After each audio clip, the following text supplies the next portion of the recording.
não parar, não precipitar e não retroceder. Então dizer para esse cara, sabe quando nós vamos parar? Nunca.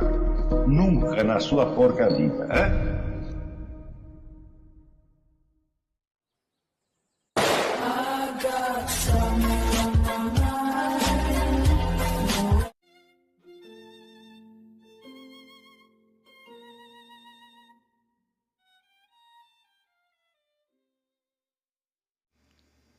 E aí pessoal, tranquilo?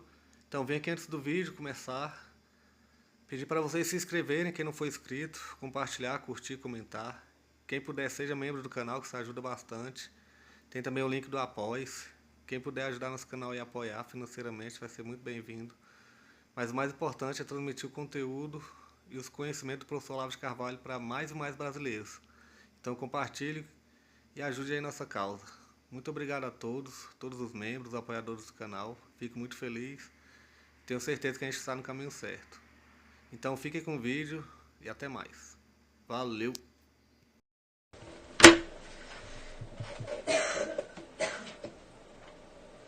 A hora que você começa a ver como a sua vida depende das ações de milhares de outras pessoas, né?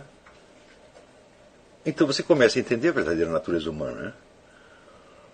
E você entende o que Santo Agostinho quis dizer quando ele disse que a base da sociedade humana é o amor ao próximo. Porque se tudo isto funcionasse na base da sacanagem, na base da luta de todos contra todos, meu filho, não dá para fazer o primeiro buraquinho para encher a primeira garrafa de água mineral. Tudo isso que eu estou falando é na base da colaboração. São pessoas que se ajudam umas às outras. Note bem que o elemento de ajuda, ele transcende tão infinitamente o elemento de vantagem e lucro, mas tão infinitamente, que eu digo que o lucro passa a ser apenas um elemento a mais, sem o qual o sujeito não sobreviveria, evidentemente, mas o lucro é a parte de autoajuda que existe numa coisa que é toda feita para os outros. Por isso, se você pegar qual é a margem de lucro das grandes empresas que tem no mundo, quando chega a 2, 3% num ano, é uma monstruosidade. Você pega aí, sei lá, como é? Que faz o Macintosh, a Apple, né? Ou a Microsoft. Digo, meu Deus, quantos computadores eles não fizeram? Quantas pessoas não foram ajudadas por esses computadores? Aquilo salvou milhares de vidas. Facilitou a vida de todo mundo. Está entendendo? Aliviou o trabalho dos seres humanos. E depois, no fim do ano, ganhamos 1,2%. E daí ainda chega o filho da puta para dizer que a base da economia é a exploração do homem pelo homem. O que é isso aí? Falta de imaginação. E uma imaginação desconectada da experiência real. São pessoas que nunca fizeram esse exercício que eu estou dizendo. Está entendendo? Olha, eu, por exemplo, eu sei o quanto eu sou grato ao senhor que inventou computadores e as fábricas de computador. Porque se não existisse computador, eu jamais teria publicado um livro. Porque os meus papéis até o ano de, sei lá, 1990, estavam uma tal confusão, mas tal, que eu jamais conseguiria juntar aquilo para fazer um livro. Nunca. Daí veio o computador, daí eu contratei uma garota e falei, você passa tudo aqui para o computador. Daí, de repente, eu consegui dominar aquela selva. Tá entendendo? Então, eu só comecei a escrever livro porque existe computador. Senão, eu nunca teria feito isso. Agora, no fim do ano o sujeito ganhou 1,2%, 1,3% de lucro. Eu digo, mas, coitadinho. Ele fez um benefício tão grande para tanta gente, que o lucro dele é até injusto. Ele tinha que ganhar 10, 20, 30%, mas infelizmente não dá, a economia é assim. E daí chegou outro desgraçado, não, mas é a exploração da mais-valia, etc, etc. Eu digo, é? O mundo de Karl Marx só tem duas pessoas, tem o patrão e o empregado, não tem o consumidor. Isso agora é a coisa mais extraordinária. Quer dizer, ele leva em conta o processo de produção e diz a quantidade, vamos dizer, o valor da mercadoria é a quantidade de trabalho socialmente necessário para produzi-la. Digo, e ninguém compra essa porcaria, não?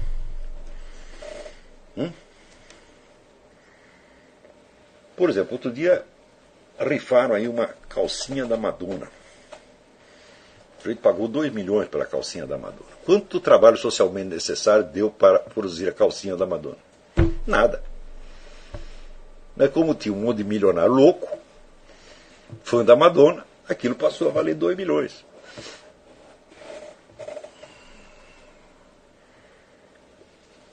Né? É uma coisa extraordinária, porque no mundo da economia de Karl Marx ninguém compra nada, só se produz. Só existem burgueses e proletários. Né? E o que é isso aí? Isso é abstracionismo, quer dizer, é uma imaginação desconectada da realidade. O fato é que Karl Marx, quando escreveu, até o momento que ele escreveu o Capital, ele nunca tinha visto um proletário.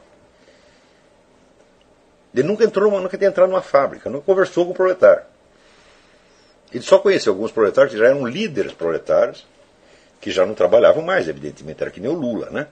Você foi torneiro mecânico 2 anos, daí entrou para o sindicato e nunca mais. Hoje ele não consegue distinguir entre um torno mecânico e uma vaca, tá entendendo? E também, como torneiro mecânico, não devia ser grande coisa, porque torneou o próprio dedo. Né? Então, o meu pai era aficionado por tornos, ele brincava com torno, desde moleque ele tinha lá um torno, né? E nunca cortou nem o dedo, muito menos a própria cabeça. O Lula foi a cabeça junto, né? Então, o Karl Marx só conheceu esse tipo de proletário, quer dizer, ex-proletário. Engels já conhecia por quê? Porque ele tinha uma fábrica, ele tinha lá a tecelar, então ele via, mas ele via os empregados da própria fábrica. Mas prossigam com esse exercício e vocês vão ir saindo, vamos dizer, de um mundo fictício. Tá certo? Uma vez meu filho Thales, ele devia ter uns 3 anos, perguntou: pai, onde fica a fábrica de batata? O mundo econômico no qual as pessoas vivem é mais ou menos como isto. É o mundo das batatas são fabricadas e os carros brotam em árvores. Né? Não é uma questão de estudar economia. Eu conheço gente que estudou economia a vida inteira e não sabe isso aqui. Por quê? Isto não é a ciência econômica, isso é o suporte imaginativo e memorativo da ciência econômica. E se você não tem isso, toda a sua ciência econômica serve para nada. Por quê? Porque você não sabe do que ela está falando. E daí chega um dia, na escola, o professor diz: relacione um conceito desse com a vida real. Uma vez o professor pede para você fazer isso. Olha que coisa extraordinária. Quer dizer, mas se é para eu relacionar isso com a vida real, então do que estivemos falando até agora? Estivemos falando de esquemas mentais. Onde não há, vamos dizer, este suporte imaginativo, não há contato com a realidade. Porque é claro que você não vai poder acompanhar fisicamente a fabricação de tudo que existe, sei lá, dentro do seu banheiro. Se você mora numa kitnet, eu digo, dentro da sua kitnet tem o mundo, meu filho. Quer dizer, a quantidade de trabalho humano que houve para encher a kitnet de coisa é uma monstruosidade. Entendeu?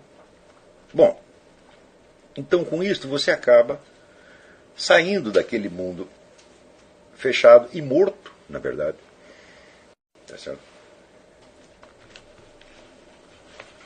E conectando no mundo da história real.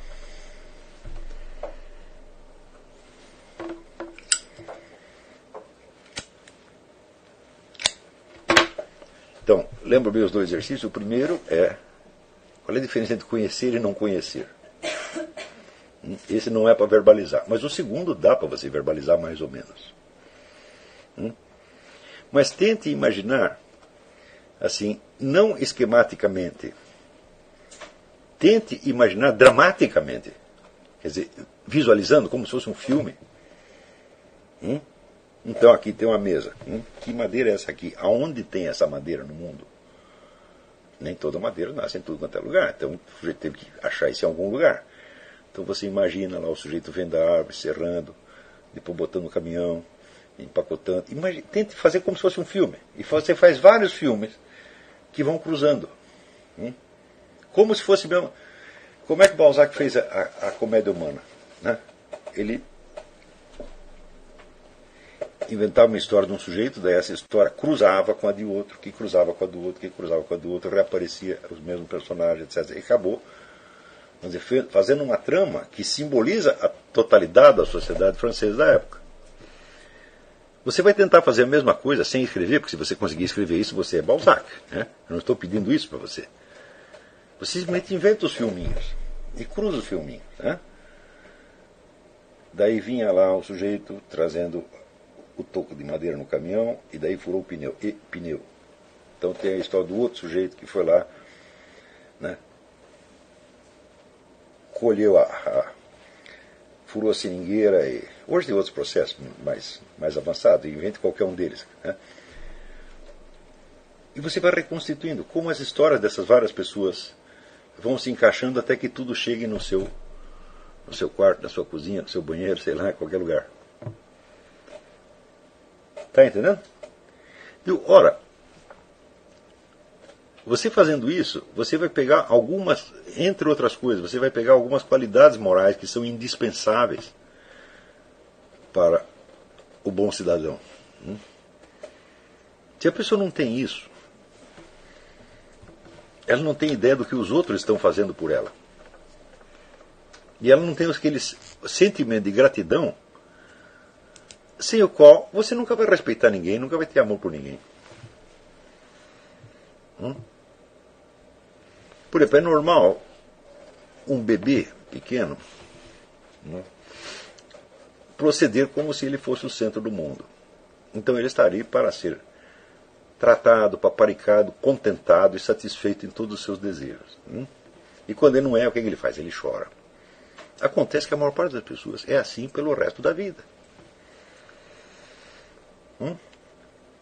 Tudo aquilo que não sai do jeito que elas querem, elas choram.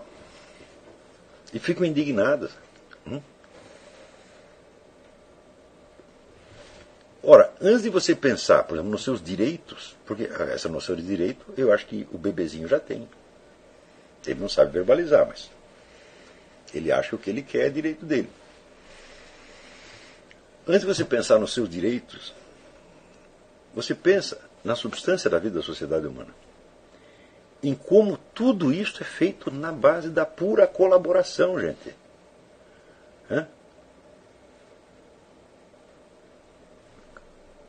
Veja que o elemento, digamos, de desejo de riqueza, de cobiça, ele entra ali.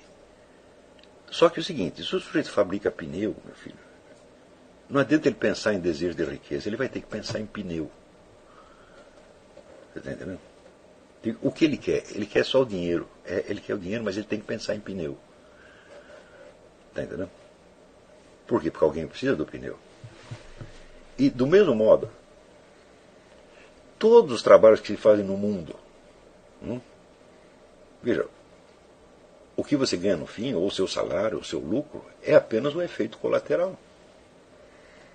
Não é nisso que você vai pensar. Mesmo que você seja um banqueiro e você só pense em dinheiro, porque no que você vai pensar? No seu dinheiro? Fala, não é no seu dinheiro, é no dinheiro dos outros, pô. Você está entendendo? Por exemplo, você emprestou o dinheiro lá para a fábrica, não sei o quê. É do seu máximo interesse que aquela fábrica prospere. Então você vai ter que bombear aquilo para aquele negócio prosperar. Se você pensar, não, eu quero todo o dinheiro para mim, só o meu banco vai ganhar dinheiro, a fábrica vai tudo se ferrar, tá? É? Então os empréstimos que eles levaram de vocês não vão pagar. Por exemplo, eu conheço um monte de pessoas que têm ódio de banco. Eu digo, eu sou infinitamente ingrato à existência de banco. Alguém teve que inventar esta coisa, teve que funcionar. E olha, um dia eu precisava de um empréstimo no banquinho aqui da Virgínia. Fui lá pedir, os caras foram examinar meu crédito e falaram, não dá. o senhor não tem recurso para garantir esse empréstimo. Uma vez as pessoas ficariam revoltadas. Só que, 6 meses depois, apareceu a crise dos bancos. E os bancos estavam tudo afundando, por quê? Porque eles emprestavam para quem não podia pagar. Você está entendendo? Então, aquele gerente do meu banquinho, que me recusou o empréstimo, falei, santo homem. Se todos fizessem como ele, não haveria crise do banco. Você está entendendo? Agora, por que é tão difícil para as pessoas entenderem isso? Porque a imaginação de cada um está presa apenas nas circunstâncias dos seus desejos imediatos, e não consegue conceber a sociedade humana. Então não tem maturidade para discutir as grandes questões públicas. Está entendendo?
Chegamos a mais um final de uma aula, de um vídeo.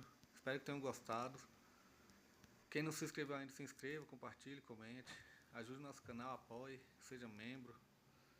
E ajude o nosso canal a chegar a cada dia a mais brasileiros que precisam muito do conhecimento do professor Olavo de Carvalho. Então é isso aí, fique com Deus, até o próximo. Valeu! Então é isso aí, pessoal. Que é o nosso canal, que são alguns livros que eu já li. A maioria foi doação, mas alguns eu adquiri, professor Olavo de Carvalho. Alguns livros se perderam aí que eu emprestei, professor Alexandre Costa, a Bíblia Sagrada. 10 lições sobre Karl Marx. Indico a não ler esse livro, que é muito ruim mesmo. Alguns pensadores aqui que realmente, como o professor Olavo de Carvalho disse, não são pensadores. Valeu, tamo junto aí. Apoie nosso canal, seja membro.